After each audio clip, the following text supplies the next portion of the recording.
அல்லாஹ் ரசூலின் மீது புள்ளி கூட விடக்கூடாது என்று புள்ளி உள்ள எழுத்துக்களை தேர்வு செய்யவில்லை. அதனால் என் கவிதையிலும் புள்ளி வர அவன்கிட்ட போய் காசை கொடுத்தான், நாட்டை கொடுத்தான். இன்னும் அப்படின்னா மாதிரி ஒரு சூறா எழுதி கொடுன்னா அவர் பார்த்தாரு.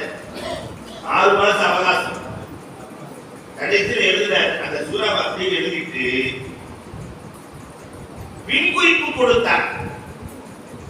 லா ஹத்தலி மஹாமிதி வலா ஹத்தலி மகாரிமி மாகுல்லா சாஹிலல்லா. இதுக்கு புரிய இருக்கு. இந்த இன்னா ஆதீனாவை புகழ்வதற்கு எல்லை இல்லை.